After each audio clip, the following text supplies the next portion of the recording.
Y me dicen que me quede, porque ya que estoy acá, paseando arriba del escenario, me dijeron que presente una persona que casi no necesita presentación, que es el licenciado Matías Fernández Noguera, ¿sí? Por favor le pedimos que se apersone en el escenario. Sí, es investigador digital, perito informático en la Fiscalía 17, especializada en delitos y contravenciones informáticas del Ministerio Público Fiscal de la Ciudad de Buenos Aires. ¿Sí? Licenciado en Administración de la Universidad de Buenos Aires. ¿Sí? Y bueno, veremos que se acomode y empiece con... ¡Perfecto! Casi apareció de forma mágica. Muy bien. Bueno, sigamos. Juan Pablo Delor, ¿sí? Que es investigador también digital, analista de la Fiscalía también 17, la misma Fiscalía, así lo resumimos. Técnico en computación del Instituto La Salle. ¿Sí? Y para llenar el espacio, recibámoslos con un fuerte aplauso, por favor.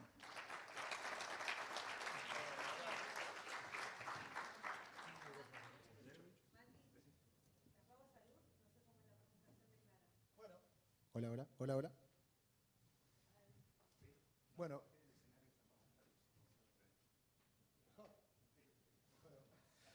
Bueno, para los que no me conocen me presento, mi nombre es Matías Fernández Noguera. Después de esa cálida presentación de Emiliano, vamos a tener que ponernos a la altura de las circunstancias. Actualmente trabajo en la Fiscalía 17, especializada en delitos informáticos del MPF de la ciudad.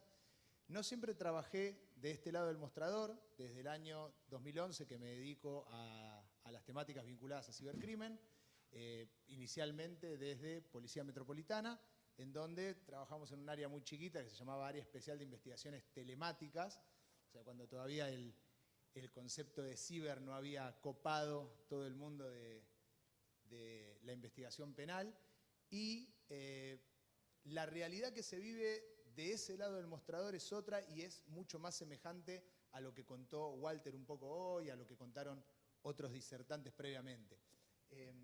Nosotros, hoy por hoy, lo que queremos traerles es específicamente un caso de investigación bastante reciente que toca con el mundo de los criptoactivos, la dark web. No vamos a entrar en definiciones tal vez muy iniciales o muy básicas de qué es la web superficial, la deep web y la dark web. Damos por sentado que estamos en una conferencia específica de informática forense, con lo cual la inmensa mayoría de ustedes ya debe saber de qué se trata. Para los que no lo saben, lógicamente existe Google, ChatGPT, Meta AI y muchas otras herramientas. En cualquier caso, estoy conjuntamente con mi compañero, que es Juan Pablo Delor, también investigador digital de la Fiscalía 17, y es quien instruyó la causa. La causa tiene varias aristas interesantes vinculadas estrictamente al análisis de dispositivos tecnológicos en el lugar de los hechos, que acá también se tocó. Nosotros vamos a mencionar algunas cosas al respecto de las distintas técnicas que se pueden llevar a cabo para analizar dispositivos tecnológicos y efectuar ya sea una medida de triage o de secuestro selectivo en el lugar, y también posteriormente involucró distintas acciones a través de las cuales nosotros requerimos al juzgado que se realicen procedimientos no ortodoxos, vamos a llamarlo por ahora. Así que bueno, le cedo la palabra a Juan Pablo. Bueno, mucho gusto.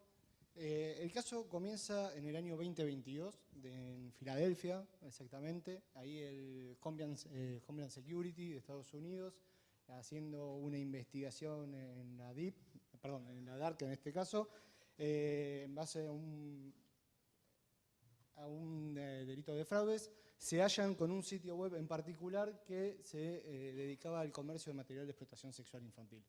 Lo que le llamó la atención, particularmente en este caso, no el material que vendan, porque era bastante común en el marco de su investigación encontrarse con eso, sino la característica de la página en cuestión, que era muy sofisticada, y además algo que no se da mucho en este tipo, en la dark, es que venía perdurando en el tiempo durante mucho tiempo esta página, a pesar de varios ataques DOS que recibía.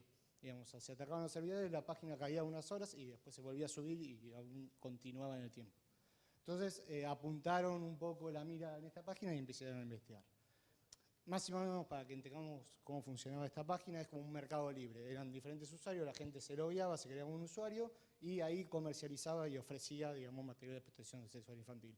Uno se creaba un usuario y compraba. ¿Qué monedas utilizaba? Bueno, lógicamente era a través de criptomonedas, pero la particularidad que usaban un token específico de la página. Cuando uno se creaba el usuario, les daba como una dirección que no se podía, digamos, seguir, no se sabía dónde se dirigía, pero uno transfería criptomonedas y automáticamente les aparecía los tokens correspondientes a la cantidad de criptos que transferían. Bueno, es así que el agente especial del Homeland Security le dan intervención ellos a una fiscal federal de Filadelfia, tienen la autorización y comienzan a crearse un usuario, a hacer compras y demás. Es así que logran identificar a un usuario en particular y ahí ya empezaron a centrar la mira en ese usuario de ese sitio web en particular, que ese usuario es THC4L. Juanpi, te interrumpo un segundo. Y fíjense también la dificultad que tiene a nivel jurídico, ¿no? No sé, ¿quién es abogado de acá? ¿Puede levantar la mano? Tenemos uno, dos. Ah, bueno, tenemos varios. Bueno, los abogados ya fueron. O sea, quiero decir, si bien tienen algún tipo de actividad y vinculación estricta a dirigir la investigación, la realidad es que hoy por hoy no alcanza con ser abogado, sino que por lo menos de las capacitaciones que yo doy, el 80 o 90% de las personas son abogados. Y la realidad es que esa especialización y el introducirse en el tratamiento de la evidencia digital o de las investigaciones que tienen algún aspecto, alguna arista forense, es lo que va a terminar marcando la diferencia de las personas que se dedican a las ciencias jurídicas. En este caso, fíjense que existió una investigación que involucró que un agente encubierto realizara la adquisición de imágenes y de videos de material de abuso sexual infantil y previo a eso tienen que haber preparado una billetera de criptoactivos, tienen que haber adquirido los criptoactivos previamente y lógicamente todo de manera controlada y documentada. Con lo cual esto hoy por hoy en Argentina no lo podríamos hacer.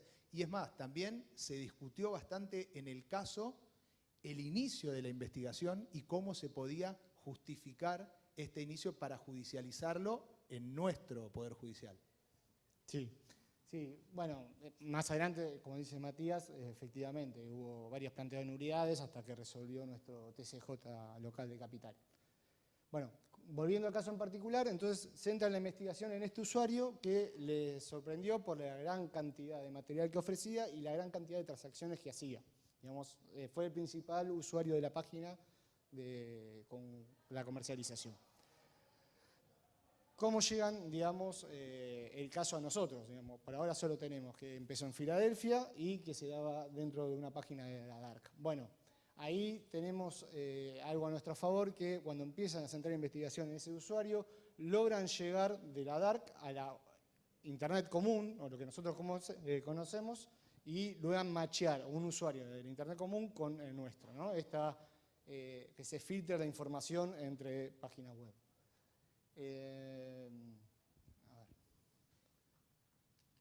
Básicamente también para hacer un comentario. En todas las investigaciones que se realizan o que involucran la Dark Web, siempre dentro de los protocolos, las buenas prácticas de la investigación digital, requiere la investigación de esta suerte de contaminación cruzada entre la Dark Web y la web superficial. O sea, nombres de usuario, direcciones de correo electrónico, direcciones de wallets, de criptoactivos, que puedan encontrarse tanto en la Deep Web como en la web superficial. Y en este caso, justamente, lo que se encontró era eso, la utilización de exactamente el mismo nombre de usuario para otras plataformas que trabajan en la web superficial y que si bien, lógicamente, no se podía acceder a obtener la información de manera directa a través de tareas de OSINT, por ejemplo, sí realizando requerimientos de información a Reddit y otras plataformas, se pudo obtener precisiones sobre la posible identidad del autor. Correcto, es así que en abril de 2024 tenemos una reunión con personal del Homeland de Buenos Aires, con el agente especial de Filadelfia también que había intervenido, y nos hacen saber esto, que una persona, un ciudadano argentino, por lo menos residente argentino, estaría involucrado con este usuario en la comercialización de material de explotación sexual infantil en la dark web. Ahí nosotros ingresamos el caso, comenzamos a investigar y logramos dar con esta persona, con este presunto vendedor de este tipo de material, y su domicilio, que es en la ciudad de La Plata. Bueno, ahí a la hora de solicitar el allanamiento entendimos también que era necesario también solicitar unas diversas medidas de producción de pruebas que se hagan al momento, justamente por esta característica principal de la evidencia digital, su volatilidad. ¿Cómo lo pensamos? Bueno, nosotros ahí decidimos, en primer medida, hacer un triage, ¿no? Esto lo que nosotros conocemos por lo menos como triage, un análisis rápido en el lugar, justamente para poder acreditar mínimamente la materialidad del hecho y la presunta autoría. Tengan en cuenta esto, nosotros la materialidad no la teníamos debidamente acreditada, sí lo suficiente como para seguir el allanamiento, pero la verdad es que inició desde una noticia crimis, un informe de Estados Unidos que nos hicieron saber, mira, este agente compró material en internet y este es el material, pero no lo teníamos debidamente acreditado. Es así que, bueno, hicimos el triage en el domicilio, efectivamente logramos dar con un montón de información relacionada con este usuario. En primer lugar, encontramos el material que había comprado este agente de Estados Unidos. Los archivos que había comprado, el tipo todavía los tenía en su disco rígido. También encontramos registros de accesos de la red Tor a la página que estábamos investigando y particularmente, y lo más importante que encontramos un archivo en donde tenía todas las credenciales de accesos, no solo del usuario que estaba investigando, sino de otros 4. Después entendimos por qué, después les adelanto, al final de la investigación él decide cooperar, nos declara, nos brinda un montón de información y lo que hacía era, como la página para los usuarios tenía un sistema que los nivelaba, le daba nivel por cada venta que hacía, se creaba diferentes usuarios y él se autocompraba el material para poder ir creciendo sus skills. Bueno, como le dije, le hicimos el triage, hicimos la extracción forense de los celulares en el lugar, fue una medida también que innovamos, nosotros por lo general el triage lo hacemos sobre las computadoras y demás, pero en este caso en particular les solicitamos al jugar hacer una extracción completa del lugar del celular, justamente por si resultaba necesario hacer la apertura ahí. Esa imagen que veían en la diapositiva anterior es la competencia de la camioneta que tiene Walter. Intentamos, ¿no? Ahí ir equiparándonos y ellos le van poniendo un tomacorriente más. Vi que tenían un par de sillas más que esta, pero bueno, ese es el laboratorio móvil del Cuerpo de Investigaciones Judiciales. Acá contamos con la presencia de varios miembros del laboratorio de informática del SIG y que, bueno, brindan colaboración para este tipo de casos en donde, lógicamente, también algunas de las medidas de investigación que va disponiendo el fiscal pueden determinar si la persona va a quedar en ese acto privada de su libertad o no, si se va a solicitar una prisión preventiva o no. Entonces, las medidas de triage, en este caso sobre todo, justamente por algo que también comentaba Walter, la volatilidad de la evidencia digital y la cantidad de información que hoy por hoy se aloja en la nube, y para la cual, si nosotros quisiéramos tener acceso, lo primero que tenemos que obtener son las credenciales de ese usuario para la plataforma. Lógicamente, en este caso, se hacía todavía más relevante y más importante conseguirlas al momento del allanamiento y no dilatar ese proceso. Sí, bueno, ahora que me voy recordando también algo que innovamos nosotros, por lo menos yo estoy en la especialidad de su inicio con la doctora Dupuy, es que en este caso particular solicitamos también la participación de ese agente de Filadelfia en el allanamiento porque creíamos que necesitábamos su ayuda, hablando mal y pronto, a la hora de hacer el triage. Él sabía qué es lo que había que buscar, dónde y cómo. Efectivamente nos autorizaron no solo la participación de ese agente, sino también de una ONG específica también en el tráfico de material y de niños privados de la libertad. Con respecto al acceso al sitio. ¿Esto ya lo hablamos? No, esto quería hablar, sobre la confesión. ¿Qué nos trajo, qué información importante y demás? Recientemente, ahora un par de semanas, logramos llegar a un acuerdo junto con la defensa Y bueno, partes de la pauta, digamos, para poder nosotros prestar nuestro consentimiento a una pena mínima, en este caso de la pena, que fue de 4 años de prisión efectivo cumplimiento, solicitamos que él nos brinde información respecto a cómo funcionaba el sitio web, digamos, cómo llegó a él y demás. Básicamente porque el Homeland en este usuario en particular tenía la sospecha que además de ser el usuario que más vendía, sino que también administraba el sitio web. Bueno, en su declaración, si bien no declaró bajo juramento por promesa de decir la verdad, él refirió no ser el administrador, nos explicó cómo llegó, una particularidad que lo hablaba Daniel al principio de esto, digamos, del ciclo de la explotación sexual infantil, en donde el pedófilo siempre tiene necesidad de consumir y obtener más, tiene para dar y viceversa. Él nos explicó que cuando empezó a consumir este tipo de material a los 15 años de edad, primero con dibujitos animados y demás, y luego fue por necesidad, tuvo que ir obteniendo más y más y más, y nos terminó consumiendo desde zoofilia, y cosas peores, digamos, que quiero evitar decir en este momento. Y también comentarles que en gran medida la Fiscalía, los juzgados, quienes instruyen los casos, tienen algunas herramientas que pueden utilizar. Hay una frase bastante conocida en el mundo del derecho que es: la pena es el proceso. Entonces, existen ciertas herramientas que se pueden utilizar desde la Fiscalía para poner, digamos, algún grado de presión y poder acotar el margen de maniobrabilidad que tienen los delincuentes o los imputados hasta ese momento. Y entre ellas, por ejemplo, una de las decisiones que se adoptó y que la materializó con pedidos de información y incorporando ese pedido a la solicitud de allanamiento, es que Juan Pablo solicitó el congelamiento de los fondos de la totalidad de las cuentas bancarias y la totalidad de las cuentas de los proveedores de servicio de pago de esta persona. O sea, esta persona posteriormente al allanamiento se encontró con que ya teníamos producto del análisis de la evidencia digital en el lugar de los hechos, el triage, la información necesaria para poder procesarlo y pedir su prisión preventiva. En segundo lugar, se encontró con todas sus cuentas bancarias y todas las cuentas de servicios de pago bloqueadas sin poder mover un peso absolutamente para ningún lado, con todas sus computadoras y todos sus teléfonos celulares, tanto de él como de sus familiares, secuestrados, y eso de alguna manera impone también algún tipo de restricción a los tipos de decisiones que pueden ir tomando los imputados. Así que bien, producto de todo eso también y del análisis forense, luego se da con información para conseguir ulteriores medidas de investigación. Esto también vale la pena mencionarlo porque hay muchas personas que entienden que el proceso de investigación termina cuando conseguimos la orden de allanamiento, ingresamos al domicilio, secuestramos los efectos. Daniela Dupuy hoy a la mañana habló al respecto de este tema.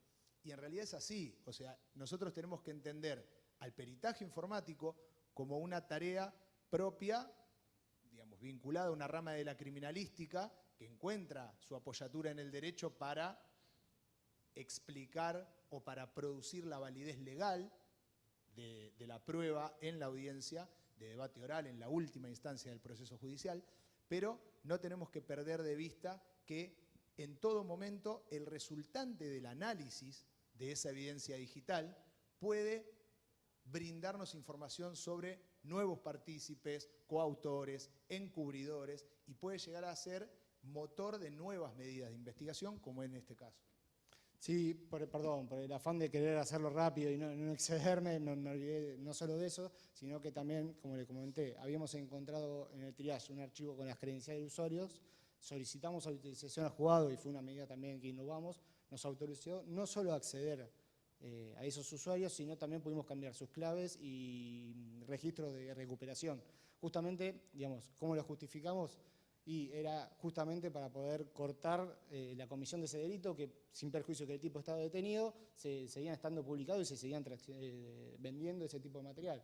Entonces, bueno, solicitamos utilizar esas credenciales, logramos acceder y nos hicimos de alguna forma de esos usuarios y pudimos resguardarlos al cambiar su contraseña y datos de recuperación. Y a veces eso es lo más difícil, ¿no? Lograr que el juez entienda que nosotros tenemos que vulnerar algún tipo de garantía necesariamente para producir el resultado de la medida de investigación. Cuando estamos realizando un allanamiento estamos vulnerando una garantía, cuando estamos realizando este tipo de medidas también. El hecho de que en Argentina, o particularmente en la justicia de la ciudad, que es bastante cuidadosa en este sentido, te permitan la obtención de esas credenciales, el ingreso a la plataforma, la modificación de las claves, la verdad yo creo que es un resultado bastante positivo para este tipo de casos.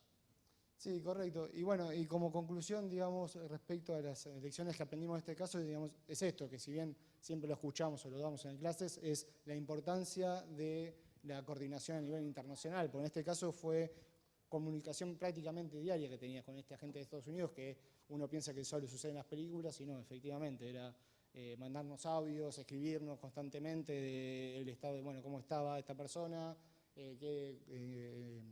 lo que podían ver ellos en vivo de la Dark Web. Si bien nosotros tenemos al cuerpo de investigaciones que ellos tienen la capacidad, desde la Fiscalía propiamente dicho, yo no tengo la posibilidad de entrar al sitio que estábamos investigando. Entonces, nada, como conclusión, digamos, queríamos resaltar esa importancia en cuanto a la cooperación internacional. Bueno, y acá... Bien, y bueno, sobre lo último, ¿no? Yo, la verdad que me gusta mucho este evento, o sea, esta conferencia me parece que está muy piola porque tal vez tenemos la oportunidad, hoy lamentablemente nos tienen que escuchar a nosotros, pero en otras ocasiones la verdad que tenemos la posibilidad de escuchar a gente que no escuchamos usualmente, ¿no? Yo la verdad que hace varios años que vengo escuchando en capacitaciones a las mismas personas diciendo exactamente lo mismo, hablando sobre el convenio de Budapest, no quiero dar nombres, pero el convenio de Budapest está hermoso, está perfecto, nosotros somos un Estado parte, ahora realmente yo he tenido casos en donde desde el año 2021 me dedico específicamente a casos de fraude informático.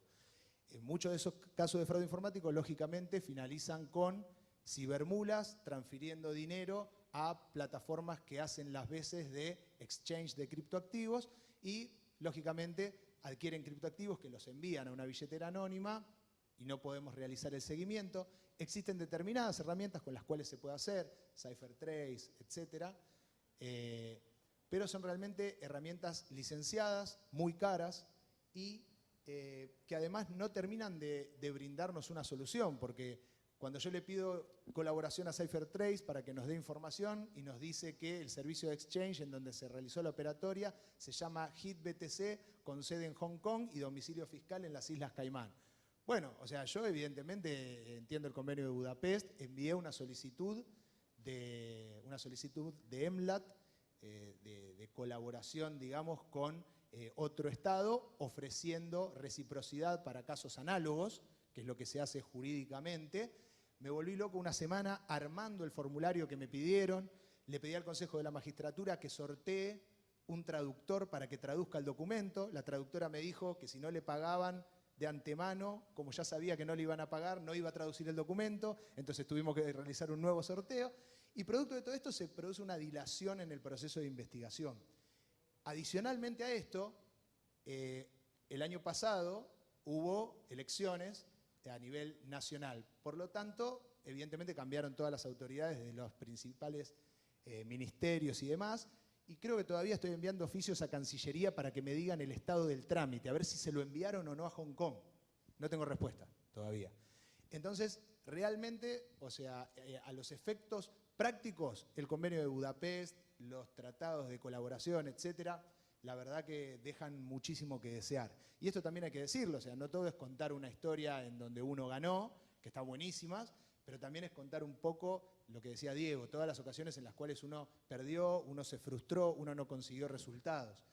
En segundo lugar, bueno, al respecto de la inversión en la modernización de los laboratorios de informática forense, siempre decimos más o menos lo mismo, en los laboratorios de informática forense tenés básicamente tres patas. Una es el tiempo, otras son los recursos humanos y otras son los recursos, los fierros, el hardware y el software que podamos tener para trabajar específicamente sobre los equipos. Ahora, lógicamente, si no contás con equipos, vas a tener que adicionar tiempo o vas a tener que adicionar recursos humanos. Si no incorporás recursos humanos, vas a tener la misma problemática. Y eso ya lo sabemos, simplemente lo quería refrescar para que quede grabado para la historia. Y en tercer lugar, solo con recursos adecuados se podrá garantizar la eficacia en la investigación de delitos complejos en el entorno digital, ya lo sabemos también, asegurando un futuro más seguro y eficiente en la investigación digital, dice abajo. Así que bueno, simplemente digamos a modo de recordatorio la necesidad que tenemos ya lo mencionaron también, de comenzar a entender los alcances y las limitaciones del tratamiento de la evidencia digital y a dónde puede llevarnos para de esa manera intentar conseguir mejores resultados en las investigaciones. Así que bueno, esto sería lo nuestro hasta acá. Gracias a todos por la atención y si alguien tiene una pregunta. Muchas gracias.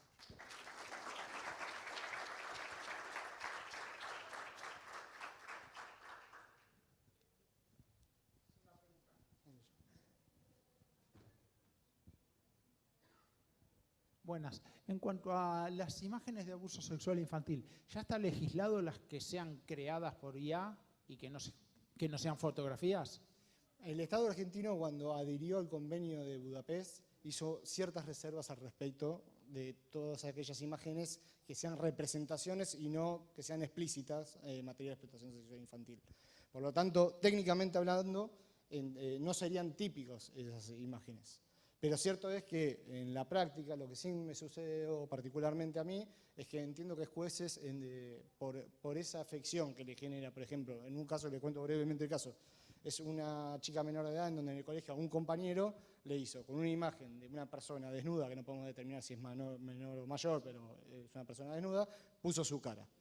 Nosotros entendimos que no era típico el delito, pues justamente por esto, porque no era la representación de una menor la que se estaba viendo, y por las reservas que hizo el Estado argentino.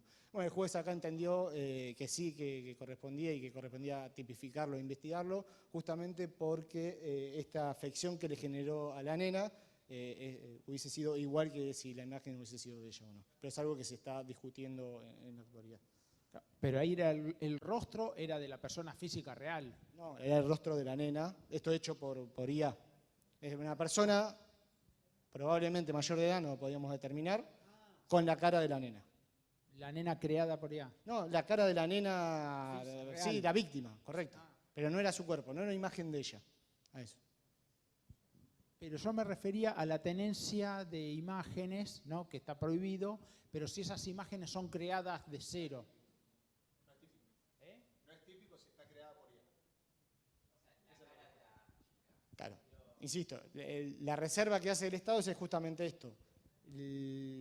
El 128 tipifica concretamente qué es lo que es material de explotación sexual infantil. Toda representación de un menor de edad manteniendo relaciones sexuales o sus órganos genitales con fines predominantemente sexuales. Si esa imagen creada por la IA no cumple estos requisitos, digamos, no es una persona de existencia real, no es un menor de existencia real, bueno, hay una discusión que hay que dársela. Doc. En realidad, el 128 habla de imágenes de abuso sexual, bueno, en aquel entonces mal llamada pornografía infantil. Correcto. Pero también dice sus representaciones. Es sujeto a interpretación. Pero lo que quiero decir es, cuando Argentina adhiere a un convenio de ciberdelincuencia de Budapest en el año 2017, se abstiene de las representaciones, por lo cual, como bien ustedes dicen, hay un vacío legal en este sentido. Inclusive, lo que ustedes están señalando es sustitución, inteligencia artificial por sustitución. Pongo la cara de alguien que realmente existe en un video pornográfico. Correcto. Sí, por eso digo, es una discusión que se está dando ahora y le traje este caso que es el Está bien que que hay un tuve. vacío legal, no lo cubre más allá de que dice sus representaciones, se abstiene Argentina en esto, entonces no aplica.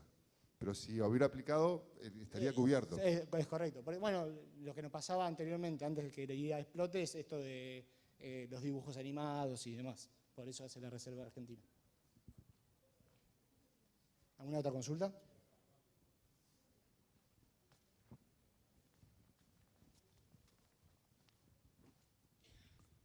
Bueno, primero felicitaciones porque yo soy parte del SIG y vi lo que hicieron, sé lo que hicieron mis compañeros con esta investigación, está espectacular y cómo sigue, porque uno de los chicos sigue trabajando con eso y la verdad que no se reconoce mucho, pero es algo muy complejo y lo que está haciendo mi compañero también para avanzar, bastante complejo.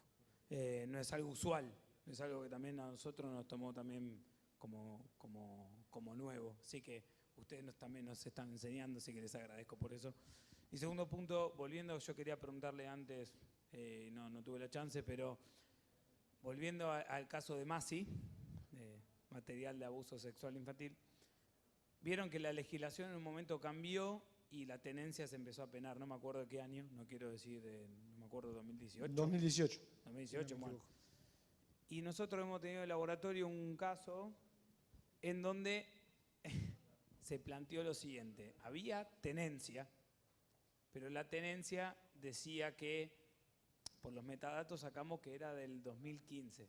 Ponele, vamos, para no hablar de fecha, 2 años antes a que se cambie la legislación. Y el cuestionamiento que hacía ahí el perito de la defensa era, no, pero la tenencia es anterior a cuando se tipificó. Ahora, lo que yo le decía, porque yo estaba discutiendo es, pero la sigue teniendo.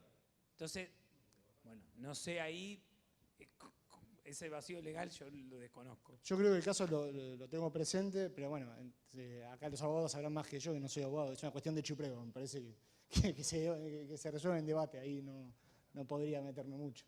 Técnicamente no sé.